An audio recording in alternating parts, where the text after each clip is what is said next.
भाई गोभी चाय ला यार, बड़ी ठंड लग रही है। आ गया आ गया। हाँ ला तपती तुझी चाय पी। ये बारिश तो बड़ी तेज हो रही है यार, और मुझे नहीं लगता ये बारिश थमने वाली है। वो तो ठीक है यार, लेकिन मम्मी जी कहाँ है?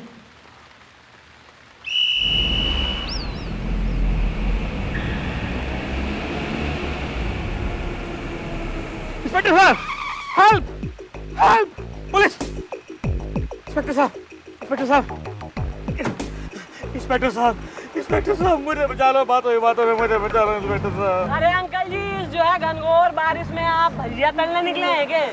मेरे पीछे कुछ गुंडे पड़े हैं, मुझे लूटना चाहते हैं, मुझे बचा लो इंस्पेक्टर साहब। अरे पर हो कौन? मैं हूँ सेठ छगनमल, करोड़पति सेठ छगनमल। करोड़पति आदमी इस हालत में? इस हालत में लूट रहे हैं मेरे को।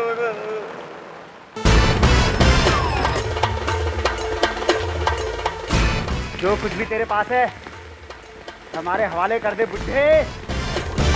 और ये मैडम तुम निकल लियो, ये हमारा इलाका हो रहा, हमारा इलाका, यहाँ से कोई बच के नहीं गया, समझ रहे क्या?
गर्मा गर्म चाय है, मजा आ गया। बस थोड़े से पकौड़े और मिल जाते तो।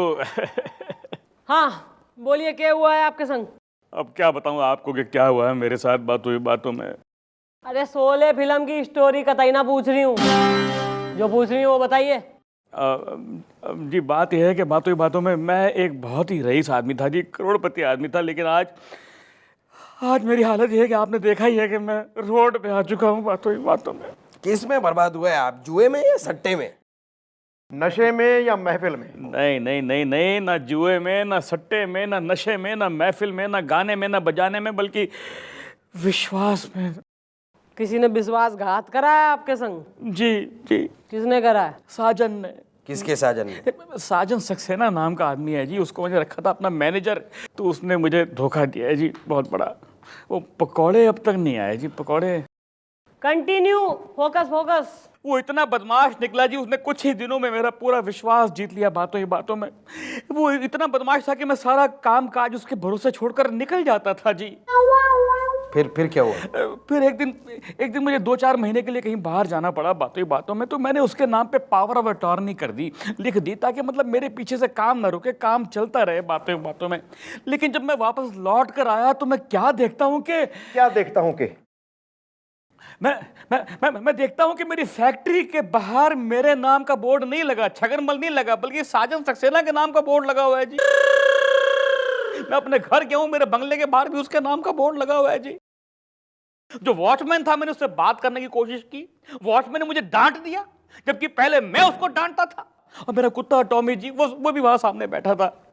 कुत्ता मुझ पे भौंका जी, जबकि पहले आप कुत्ते पे भौंकते थे। मैं क्यों भौंकूंगा जी? बातों में कुत्ता थोड़ी हूँ, इंसान हूँ जी मैं। पहले मैं उसको इशारा करता था, टॉमी टॉमी टॉमी, वो भागता हुआ दुम हिलाता हुआ आता था, मेरे पैरों में बैठ जाता, मेरे तलवे चाटता था वो। तो किस्सा मुख्तसर ये है बातों में मैडम कि ये साजन सक्सेना नाम के आदमी ने मुझे बर्बाद कर दिया है। अब पकौड़े अब तक नहीं आए, पकौड़े आ जाते तो बातों में तो। चंद्रमुखी जी, क्या सुहाना मौसम है। क्यों ना आप और मैं चल के झल्लू के होटल में चाय और पकोड़े खाएं। पकौड़े। हेलो पकौड़े। सर एक मिनट जरा। या टेल मी।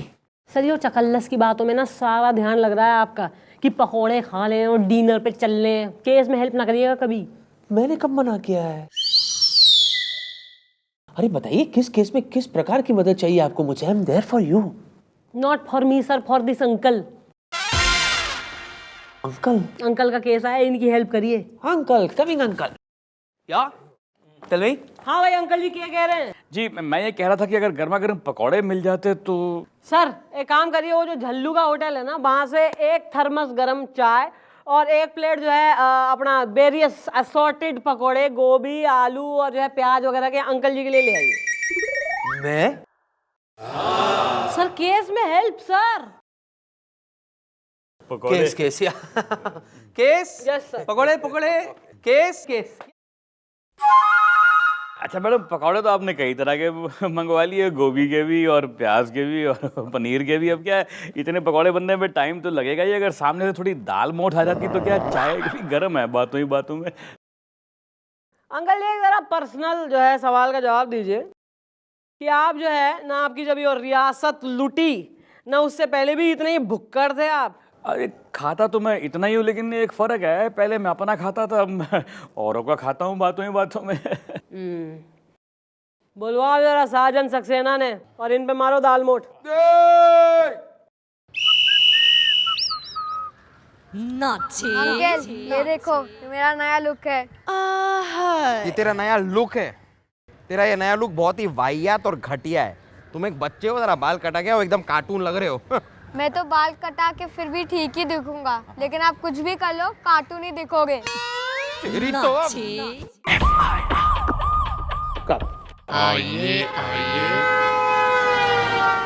Excuse me madam. क्यों करें तेने एक्सक्यूज? तू काइट्स का प्रोड्यूसर हो रहा है? प्रोड्यूसर नहीं, प्रोसिक्यूटर, यानी कि वकील, यानी कि एडवोकेट, यानी कि लॉयर,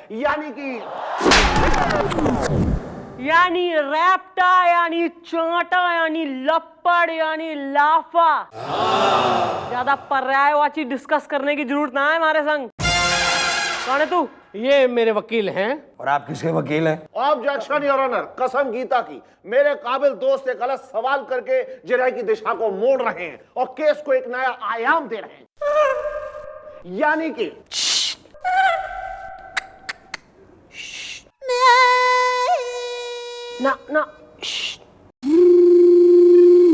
नाम Sajan Saxena. I am innocent. 100%। ऐसा है, थारे खिलाफ छगन मल सेठ ने जो है FIR लिखवाई है कि उनने जो है तैने अपनी पावर ऑफ अटॉर्नी दी काम के लिए और वो बाहर गांव चले गए, और तैने जो है पीछे से बिल्कुल ही बाजीगर पिक्चर का स्क्रीन प्ले छाप दिया। तैने जो है पावर ऑफ अटॉर्नी का गलत इस्तेमाल करके सारी जायदाद प्रॉपर्टी वगैरह अपने नाम पे करवा ली, यानी बिल्कुल ही धोखा दे दिया, एकदम चीटिंग कर ली। ऑब्जेक्शन योर ऑनर, कसम गीता की, मेरे मुवक्किल पर यह इल्जाम सरासर गलत है, झूठा है, बेबुनियाद है।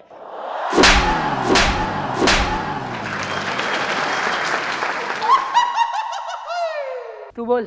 आई एम इनोसेंट। 100%। और दुनिया की कोई भी ताकत, माइंड वेल, दुनिया की कोई भी ताकत सेठ जी को उनकी दौलत वापस नहीं दिलवा सकती, because I am innocent. 100%।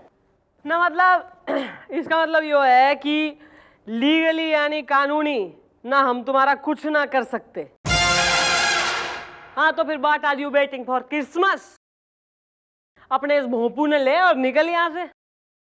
Thank you very much because I am innocent. 100%। निकल यहाँ से। मैडम लेकिन ये मैडम मैडम जी आपने क्या कर दिया? आपने जाने दिया उनको। अब मतलब मुझे मेरी जायदाद नहीं मिलेगी? मुझे अब इंसाफ नहीं मिलेगा बातों ही बातों में? मिलेगा, इंसाफ मिलेगा। अरे लेकिन कैसे मिलेगा मैडम? ये आदमी इतना कॉन्फिडेंस के साथ कहकर गया कि दुनिया की कोई भी ताकत सेठ जी को उनकी दौलत वापस नहीं दिला सकती। इसको गरारे कराओ। अरे गरारे बाद में कर लूंगा। अब बेटी वो जलेबी नहीं आई अब तक बातों बातों में। ये लो जी, वो आ गए, सामने आ गए, सर जी आ गए और जलेबी भी आ गई। लीजिए जलेबी खाइए। इतना टाइम लगता है जलेबी लाने में? क्या? जरूर सर, आप कहीं टाइम पास कर रहे होंगे। अरे सर आपको सोचना चाहिए ना, एक बूढ़ा आदमी यहाँ पर भूखा खड़ा है। भूखा? अरे मैंने अपने 32 साल के लाइफ में इतना नहीं खाया जितना 32 घंटे में ये भाई साहब खा गए। खाओ। बेटा जलेबी खाने के बाद क्या है कि तुम तीनों कम टू माय कैबिन। कम बोल ले, जरा गले को रेस्ट दे साले।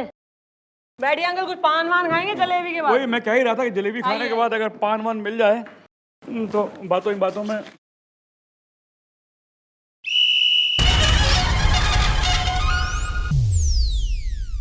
Yes sir. What sir? मैं यहां का चीफ इंस्पेक्टर हूं, चीफ इंस्पेक्टर। समोसे खरीदिए, अच्छा लगता है। जलेबी लाइए। अरे झल्लू की दुकान से जाके चुन्नू की दुकान में चाय बोलिए।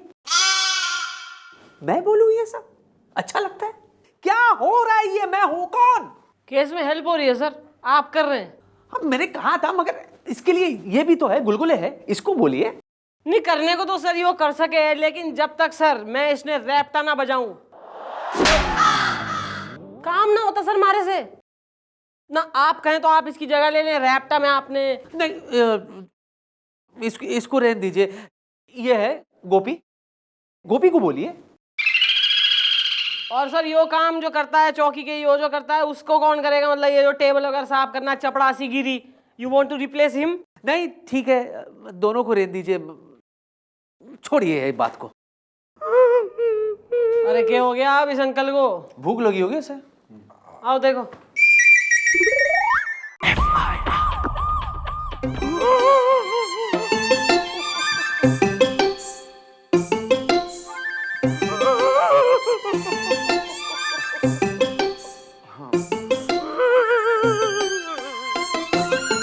लगता है किसी जानवर की आवाज निकाल रहे हैं। अबे रो रहे हैं। हाँ भाई अंकल जी, क्या हो गया? रीटा, रीटा। ये रीटा कौन है अंकल? रीटा मेरी बेटी है जो लंदन में पढ़ती है जी। अभी अभी मैंने उसको फोन लगाया था आपके इसी फोन से। ये फोन, ये तो मेरा फोन है। इससे लंदन फोन किया था, मतलब आईएसडी। अरे सर एक मिनट। हाँ भाई क्या कह रही है अंकल जी? रीटा? ये रीटा कह रही थी कि अगर उसकी कॉलेज की फीस नहीं पहुंची बातों में तो उसका नाम काट देंगे कॉलेज से। अगर नाम काट दिया तो बर्बाद हो जाएगी, उसका करियर खत्म हो जाएगा। मैं उसको किस मुंह से बोलूं कि मैं लूट चुका हूं? मैं क्या अभी क्या ही देता हूं उसको? कर देता हूं। ओ अंकल जी, ज्यादा जो है उतावले हो के एकदम अनाउंसमेंट, बिल्कुल ही ब्रेकिंग न्यूज बनने की कोई जरूरत ना है। किसी को कुछ बताने की जरूरत ना है।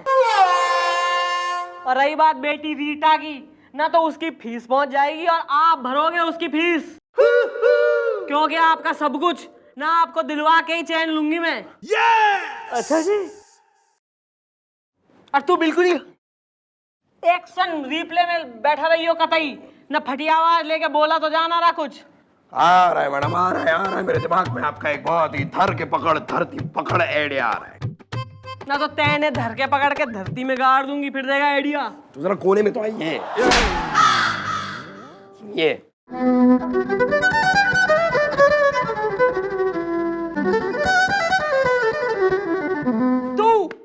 तुम्हारी शादी में बारात में आई भाभियों को ताड़ेगा तू।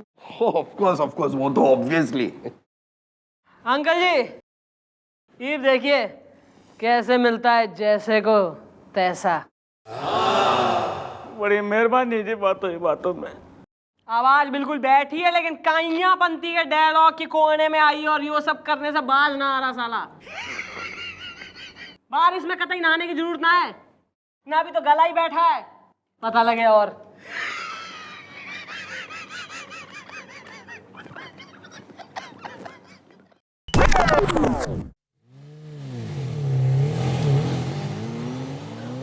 रोको ड्राइवर रोको। अरे एक खूबसूरत हसीना बीच रास्ते में। वकील तुम गाड़ी से नीचे उतरो। लेकिन क्यों कसम गीता की?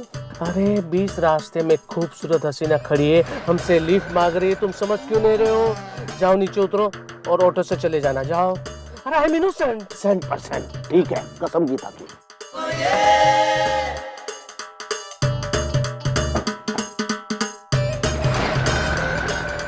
ऑटो वहां है।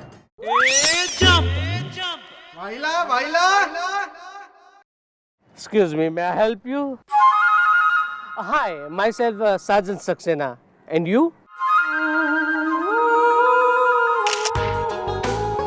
Ni hao. My name is Chewing Gum. Chewing gum? I'm from China.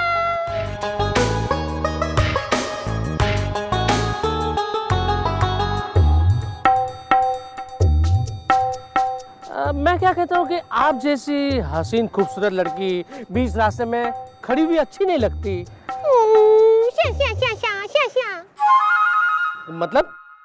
मेरा मतलब है थैंक यू थैंक यू मतलब आप हिंदी जानती हैं? Of course Hindi good language. मेरा दादा यानी ग्रैंडफादर इंडिया का बहुत बड़ा बिजनेसमैन। मैं इंडिया आई डैडी का बिजनेस के लिए, लेकिन इंडिया का टैक्सीमैन वेरी बैड मैन। मेरा सामान लेके टैक्सीमैन भाग गया, उसमें $1 लाख था। $1 लाख? हमको 1 लाख का टेंशन नहीं, उसमें हमारा फेवरेट ड्रेस और फेवरेट मैचिंग लिपस्टिक भी था। $1 लाख का कोई गम नहीं। लगता है लड़की मालदार है। एक्सक्यूज मी, अभी हम लोग फ्रेंड हो गए तो एक काम करते हैं, हम दोनों साथ में चलते हैं पुलिस स्टेशन। तुम्हारा घर पुलिस स्टेशन तुम्हारा घर? नहीं, हम लोग पुलिस स्टेशन जाके उस टैक्सी वाले के खिलाफ FIR लिखवाते हैं।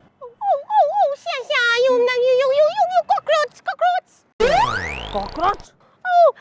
चाइना में कॉकरोच का मतलब nice man, helpful man, nice man. Helpful?